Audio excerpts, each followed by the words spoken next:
आप बिल्कुल ठीक कह रहे हैं इस मामले में, क्योंकि 10 साल का जो भारतीय जनता पार्टी का शासन है जी वो इस देश में देखा है। और यहां पे जिन मुद्दों को लेके, जिन वादों को लेके, जी जिन उम्मीदों को लेके मोदी जी ने सरकार बनाई थी, भारतीय जनता पार्टी ने सरकार बनाई थी, वो सब लगभग सारी की सारी उम्मीदें बिल्कुल चकनाचूर हो गई है। तो ये चुनाव भारतीय जनता पार्टी वर्सेस देश का चुनाव है, बीजेपी वर्सेस जनता का चुनाव है। हम जनता के बीच में जाके उनके मुद्दों के बारे में बात करते हैं, देश की स्थिति के बारे में बात करते हैं।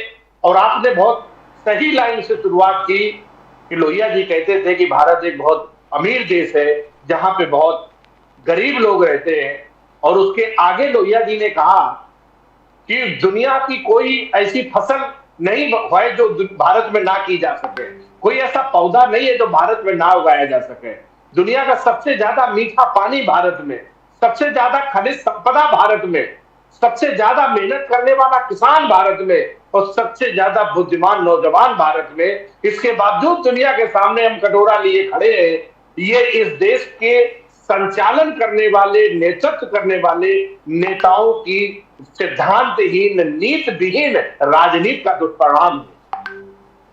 कटियार साहब, ये बताएं, आपने कहा कि 10 साल जो भारतीय जनता पार्टी के रहे लोकसभा के, जी जी, तो आप कहते हैं 10 साल इफेक्टिवली मिसरूल रहा, जो आपकी अभी जो आपने जो बात कही, किस तरीके से रहा? मतलब क्या वादा खिलाफी कहां कहां हुई, ये जरा बताएं।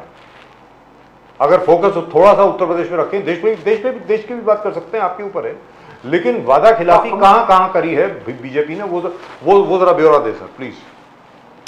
राहुल साहब, राजीव सर, मेरा नाम राहुल गांधी के पिताजी का और मेरा नाम एक है सर, राजीव साहब, मैं क्षमा चाहता हूं। नहीं, कोई बात नहीं, हो जाता है, ऐसी गलती हर कोई करता है। जी बोलिए। जी राजीव साहब, जैसे आप किसानों के मुद्दों पे लेके हम बात करें पहले, क्योंकि हमारे पास पर्याप्त समय है और हम विस्तार से बात कर सकते हैं, 1 घंटे का टाइम है हमारे पास। जो कंज्यूमर्स अफेयर कमेटी 2012-13 में बनी थी, आपको उस बारे में नॉलेज होगी, जब मनमोहन सिंह सरकार में थे जी, और उस कमेटी में क्योंकि सारे मुख्यमंत्रियों के उसमें सदस्य होते हैं और वो अपना लिखते हैं, और कंज्यूमर अफेयर्स कमेटी के चेयरमैन मोदी साहब थे। और मोदी साहब ने किसानों के लिए भारत के प्रधानमंत्री को लिखा था कि जब तक न्यूनतम समर्थन मूल्य का कानून बना के और सारी फसलों के खरीद की एक जिम्मेदारी लेके सरकार किसानों के साथ खड़ी नहीं होगी, तब तक भारत के किसानों की स्थिति नहीं बदली जा सकती। ये मोदी जी ने कहा था, किसी और का नहीं है राजीव जी ये बयान जी। लेकिन पिछले 10 साल से आप शासन में हैं, तो आप अपनी ही कमिटमेंट, अपने रिपोर्ट, अपने फैसलों पे ही खड़े नहीं हो रहे। क्या ये देश नहीं जानता है राजीव जी? आपने पूरे देश में कहा कि C2 + 50% पे हम देंगे और देके किसानों के संपन्नता का रास्ता बनाएंगे। पूरे दुनिया में सबसे ज्यादा आत्महत्या किसान भारत में करते हैं। खेती अब बेहद घाटे का सौदा हो गया है, लेकिन इसके बावजूद भी आप मुकर जाते हैं। मतलब इस देश में हम एक बात कहते हैं राजीव साहब, हम अपने दीवालों पे, अपने घरों में, लाइब्रेरी में, बच्चों में आदर्श है, गांधी थे, ये लोहिया जी हैं, ये भगत सिंह है, ये नेताजी सुभाष चंद्र बोस है, इनकी फोटो तस्वीरें हम अपने घरों पर लगाते हैं, क्योंकि हमारे बच्चे इनसे प्रेरणा लेते हैं कि इनके बताए हुए रास्तों पे और इनके जीवन के जो संघर्ष है उस पर तुम्हें आगे चलना है। भारत के प्रधानमंत्री ने इस देश के साथ जितना झूठ बोला, राजनीति आज हम लोग खद्दर पहन के राजनीति करते हैं। हमें कई बार लगता है कि राजनीति में इस तरीके के अगर आदर्श स्थापित होंगे तो क्या राजनीति में रहना चाहिए या छोड़ देना चाहिए? नहीं तो इनसे आपको क्या तकलीफ है? यहाँ पे भारतीय जनता पार्टी ने क्या किया? ये जो आपने आदर्श बताए, जितने आदर्श पुरुष हमारे बताए गए, अब जैसे तो यहाँ पर बीजेपी ने क्या किया है सर, ये बताएं। जी, अब मोदी जी जो कहते हैं उस पर खुद ही मुकर जाते हैं। आपने कहा एमएसपी टू C2+50% देंगे, और सुप्रीम कोर्ट में जब किसानों ने वो एक दायर किया याचिका, उसपे चट्टोपाध्याय साहब की बेंच थी, उसमें एक जज और थे सीनियर, उसमें आपकी सरकार हल्फनामा देने पहुंच जाती है, ये संभव नहीं है। आप कहते हो 2 करोड़ रोजगार देंगे, फिर जो भारत सरकार का जो डेटा आता है पर्सनल ट्रेनिंग एंड उसका, उसमें 22 करोड़ लोगों के आवेदन है, 7 लाख लोगों को आप रोजगार देते हैं। हर बात को अच्छी से अच्छी बात करना और गलत से गलत काम करना, ये भारतीय जनता पार्टी की नियत है। ऐसे में जो राजनीति में लोग हैं उनकी साख भी तो टूटती है राजीव साहब। तो कटियार साहब ये बताएं, जो राजस्थान में ये लोग जीत के आए, राजस्थान में जीते ना, भारतीय जनता पार्टी जीती, 2% वोट उनको ज्यादा मिले लेकिन मेजोरिटी उनकी आ गई।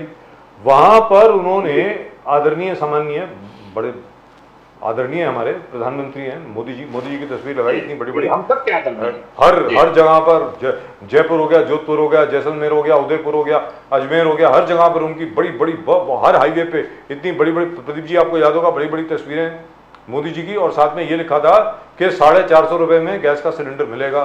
तो सर गैस का सिलेंडर मिल रहा है 450 में अभी राजस्थान में? मेरे पास जानकारी नहीं है, इसलिए पूछ रहा हूँ। नहीं, आप ये सिलेंडर कितने में मिल रहा है, उसके साथ एक और बड़ा महत्वपूर्ण मामला था। राजस्थान और छत्तीसगढ़ मध्य प्रदेश के चुनाव साथ हुए राजीव साहब जी, हुए। इन्होंने कहा कि हम धान की फसल का टाइम था जी, और आपने वादा किया कि 1000 रुपए का बोनस हम धान पे देंगे। किसानों ने धान रोक ली कि सरकार बदल सकती है, तो 1000 रुपए का बोनस भी हमें मिलेगा, और इन्होंने 1 पैसे का बोनस नहीं दिया। ऐसे झूठ बोल के जनता के साथ तो सिलेंडर कितने का बिक रहा है सर? सिलेंडर अभी मिल रहा है 450 का, क्योंकि मुझे तो लास्ट स्टेटमेंट हमारे पेट्रोलियम मिनिस्टर साहब जो हैं वो लोकसभा में आए थे, तब तक लोकसभा सेशन में थी, उन्होंने कहा ये संभव नहीं है, उन्होंने ऐसा कहा था। अब मुझे मालूम नहीं है कि सरकार की तरफ से सब्सिडी मिली है या नहीं मिली है। लास्ट आई हर्ड जो एलपीजी सिलेंडर जो यहाँ पर जो रेट दिख रहा है मुझे इस वक्त राजस्थान का, वो 1150 का है। जी 1150 का है। वो भी बात झूठ थी, वो किसानों के फसल की भी बात झूठ थी, वो उनमें से कोई कमिटमेंट इन्होंने पूरा नहीं किया। बट कटियार साहब, आप जिस आइडियोलॉजी के बात करते हो, आपने जो भी आप गिनाए महापुरुषों के, आज बीजेपी का कहना है कि बाबा साहब अंबेडकर, लोहिया, मंडल, कर्पूरी ठाकुर, ये Congress and this entire alliance doesn't believe in any of this ideologies. Congress basically, Congress का कहना है कांग्रेस डजंट बिलीव, ये कोई आइडियोलॉजी में कांग्रेस बिलीव नहीं करते। ये जो महापुरुष आपने कहा था, बोले कि भारत था लाचार 2014 से पहले, भारत था लाचार, अब 2014 के बाद भारत बना मोदी के परिवार और विकसित भारत, एक लहर पूरा देश में। 10 इयर्स जो बोलते हैं एक ट्रांसफॉर्मेशन, 10 साल एक परिवर्तन का दौर था वे डेवलपमेंट इज कंसर्न। तो आइडियोलॉजी का मेल नहीं है कटियार साहब जी। एक बात, एक नारा समाजवादी लगाया करते थे, मूर्ति पे माला, विचारों पे ताला, भारतीय जनता पार्टी का यही है गड़बड़ झाला। राजीव साहब जी, तो ये मैं आपका नाम क्षमा चाहता हूं, शो पे मैं आपसे नहीं परिचित हूं। तो ये जो भारतीय जनता पार्टी का काम करने का जो सर तरीका है, वो ये है कि जैसे कर्पूरी साहब का है, आपने कर्पूरी साहब को भारत रत्न दे दिया जी, लेकिन कर्पूरी साहब ने कहा कि भारत की हकीकत जाति है, जाति के ऊपर बात करना, जाति जनगणना कराना, जातियों के पास कितने संसाधन है, कितनी उनमें योग्यता है, कितना उनमें विकास है, आप उस बात को नहीं मानोगे। तो फिर जो आप कर्पूरी साहब को भारत रत्न दे किस लिए रहे हो? कर्पूरी साहब का जो व्यक्तित्व है वो पूरी धरती पे उन्हें एक अनूठा बनाता है, क्योंकि उनके फैसले थे, उनकी सोच थी, और गांव देहात, गरीब, किसान, मजदूर जो शोषक है, जो शोषित है, जो पीड़ित है, उनके संपन्नता का रास्ता बताया था उनको। उस पे आप चले तब तो इस भारत रत्न देने का फायदा है। आप उनकी नीतियों पे नहीं चलेंगे, आरक्षण की नीति नहीं मानेंगे, आप जाति जनगणना पे नहीं जाएंगे, लेकिन उनको भारत रत्न दे देंगे। तो साहब ये कैसा भारत रत्न है? ये वोट लेने के लिए ये इसको क्या कहें हम? नौटंकी से ज्यादा तो नहीं लगता साहब। कटियार साहब एक चीज बताइए, क्योंकि आपने इस बात का जिक्र किया, मध्य प्रदेश में एक बीजेपी के जो नेता हैं वो मतलब मूत्र करते हुए पाए गए एक आदिवासी के ऊपर। आदिवासी के ऊपर जी ये वीडियो वायरल हुआ हर जगह पे। उसके बाद जाकर के शिवराज सिंह चौहान साहब ने खुद जाके माफी मांगी वगैरह, लेकिन पूरा आदिवासी वोट जो है तकरीबन 80% वो बीजेपी को पड़ा है। ये क्या मिस्ट्री है साहब? ये मुझे समझ में नहीं आ रहा। मुझे 40-42 साल हो गए हैं, 1982 से आज तक मैं जर्नलिज्म में हूँ, 42 साल हो गए मुझे। पहले दिल्ली में ही था।